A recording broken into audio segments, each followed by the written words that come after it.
quería preguntarle, desde su lugar como juez federal, si usted ve efectivamente una influencia de la ideología de género y el feminismo dentro del Poder Judicial a nivel nacional o a nivel provincias. Sí, absolutamente. Bajo la denominación de perspectiva de género, casi diría que es una política de Estado del Poder Judicial Nacional y Federal, por supuesto, y los distintos poderes provinciales, a tal punto que se hacen cursos obligatorios por estas ideólogas de género como Mafía y otras, remuneradas, por supuesto, y que impiden a los empleados que no hagan el curso poder ascender o poder promocionar y avanzar en su carrera en el Poder Judicial.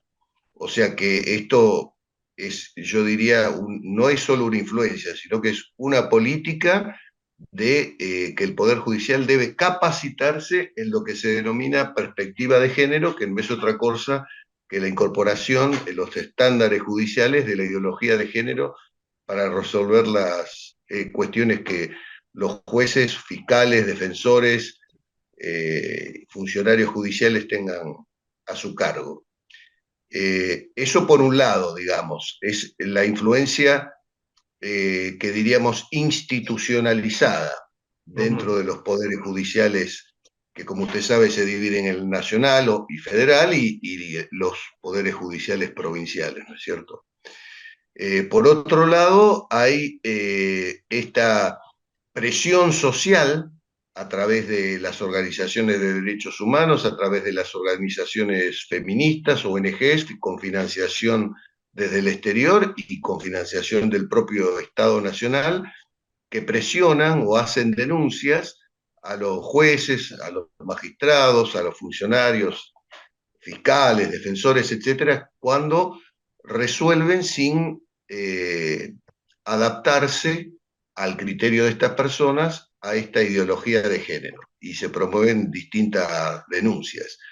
En mi caso en particular tengo un jury abierto por haber fallado a favor de la vida y en contra de la ley de aborto por parte de una organización feminista, ELA, que tiene financiación de Open Society, es decir, de George Soros, y que, bueno, para cumplir con esta función persecutoria de aquellos que no cumplen con estas directivas de la ideología de género, se sientan precedentes que podríamos decir que constituyen una presión a través del miedo para que los funcionarios judiciales no se aparten de esta ideología. Yo creo que el caso más paradigmático de esta situación, porque no abarca solo a la justicia, sino a los distintos estamentos educativos, de salud, y yo creo que es el caso Lucio, porque si hay una explicación del por qué no se formularon las denuncias oportunamente, tanto dentro del Poder Judicial, de las instituciones educativas o de salud que tomaban conocimiento de la situación de Lucio, la explicación es el miedo. El miedo a que, pongamos la hipótesis de que Lucio no hubiera fallecido. Si Ujú. estuviera con vida, estarían todos esos funcionarios que acabo de mencionar de las distintas áreas, denunciados por discriminación, por persecución, por eh, la condición sexual de estas personas, etcétera, etcétera. Entonces, lo que prima también es el miedo a actuar por las represalias que uno puede llegar a sufrir por estas organizaciones. Bien, o sea que hay un móvil político y hay un móvil económico que viene incluso de organismos supranacionales. Sí, por supuesto, esto está acreditado y se puede ver en Internet la financiación que tienen de la Fundación Rockefeller, de la Open Society, del Banco Mundial, de la UNICEF, de las Naciones Unidas, organizaciones Ujú. internacionales públicas y privadas, como así también la Fundación Ford, etcétera, y también financiación del propio Estado Nacional que promueve y alimenta esta ideología, ¿no es cierto? que además es público, se observa permanentemente en las campañas de difusión, en la publicidad que hace el gobierno, o sea que es una marea tremenda que yo creo que ha tenido la peor cara, y por eso lo menciono, con el caso Lucio, ¿no? Toda esta ideología de muerte al macho, de odio Sí, al sexo opuesto, que en clave marxista, ¿no es cierto? Es decir, en clave de oposición, no de complementariedad, lo que se llama la guerra de los sexos, etcétera, que ha sido exacerbada hasta niveles. Bueno, en España circula un video de una concejal de Canarias donde propone a sus alumnos, es una profesora, les propone directamente que a los niños varones que nazcan hay que castrarlos al momento del nacimiento. O sea que a ese nivel de locura se ha llegado, como así también en la página del CELS de Berbisky, una profesional psicóloga, creo, Elizbaski, que propone en una reforma feminista del Código Penal que, por ejemplo, casos como el de la madre de Lucio, que lo mató a su propio hijo con su pareja, en ese caso no pueda ser condenada porque no tuvo en su momento la posibilidad de abortarlo. claro. Este, y bueno, ha recibido un sinnúmero de repudio el CELS con motivo de esto, que ha tenido que cerrar sus cuentas sociales, sus redes sociales. Lo mismo que esta periodista, ideóloga de género también, que es editora de género en TN, Sí, Marina Marina Biuso. Biuso, exactamente, que ha tenido que cerrar sus redes sociales por el repudio frente a el ensordecedor silencio que tenía sobre el caso Lucio, pretendiendo taparlo con el caso de los rugbyers, ¿no es cierto? ¿Y en qué estado está, dentro de todo este contexto, nuestra Constitución Nacional? ¿Cómo está hoy? Desvirtuada porque el principio de inocencia y el principio de igualdad ante la ley no Ujú. existen, porque la perspectiva de género echa por tierra con estos principios clásicos. Es más, hay países donde ya expresamente, como en Suecia y recientemente en España, por una ley, donde la sola palabra de la mujer no admite prueba en contrario. Es decir, con el solo testimonio de la mujer se condena al hombre con cualquier denuncia que formules, aunque no tenga ningún sustento probatorio.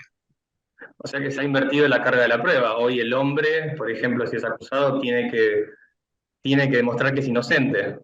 Ni siquiera es inversión de la carga de la prueba, basta como prueba el testimonio de la mujer que dice haber sido abusada o haber sido, este, digamos, golpeada, etcétera, ¿no es cierto? Bien, y le quería preguntar también, como usted se hizo conocido sobre todo por el asunto del aborto, ¿sí? Esto me acaba de contar de Yuri. Yo quería consultarle, ¿cómo llegamos a tener una ley como la ley actual de aborto con un código penal que respeta la vida desde la concepción? Bueno, no solamente el Código Penal que establece y aún se mantiene al aborto como un delito contra la vida, sino que la propia Constitución Nacional, en su artículo 75, inciso 23, protege a la mujer embarazada, en consecuencia al niño por nacer, hasta los 18 años de edad.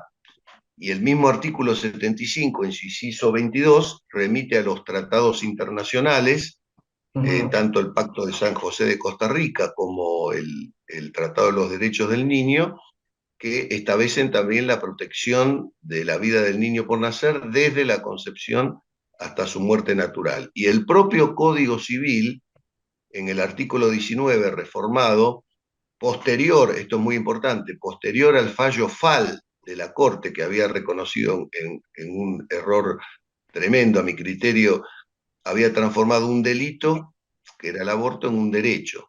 Pero el artículo Ah, 19 del Código Civil expresamente establece que se es persona a partir del momento de la concepción.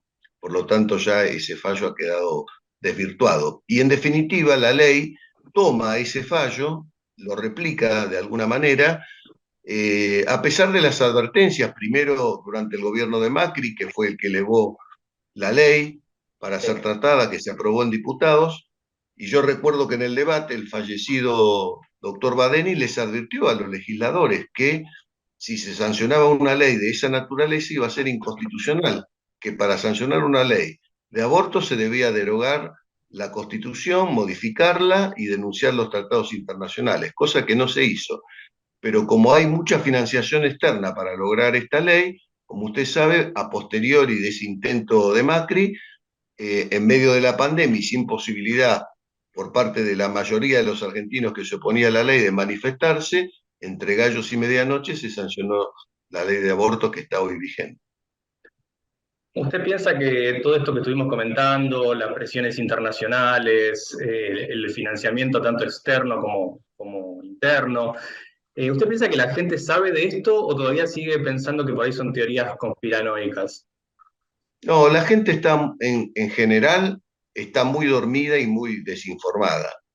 Es una sociedad de masas que se la entretiene con programas o con música, digamos, muy elemental, y solo un pequeño porcentaje de la población está despierta y conoce estos temas y está, digamos, en claro de que esto del aborto como de la ideología de género, usted viaja, puede ir a Italia, España, Estados Unidos, y es la misma agenda en todo el mundo. O sea, esto de que es conspiranoico no es nada conspiranoico, basta comprobarlo yendo a cualquier país del mundo y es exactamente la misma agenda y el mismo programa, ¿no es cierto? O sea, aborto, ideología de género, eutanasia, y si nos vamos aún más lejos, también ya está ingresando el tema de la pedofilia como que no es un delito, sino que es una preferencia sexual, ¿no es cierto?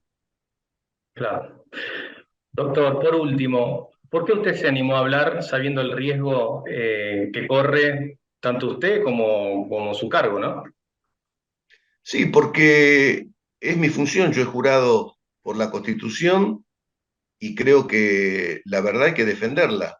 Eh, yo sé que es arriesgado en este momento, pero no hago nada más que cumplir con mi función. Lo que sucede es que parece heroico en un momento donde toda la sociedad está dormida, o gran parte de ella, y también ciertos sectores judiciales. Bueno, muchas gracias, doctor, por su tiempo. Ha sido muy amable. No, por favor.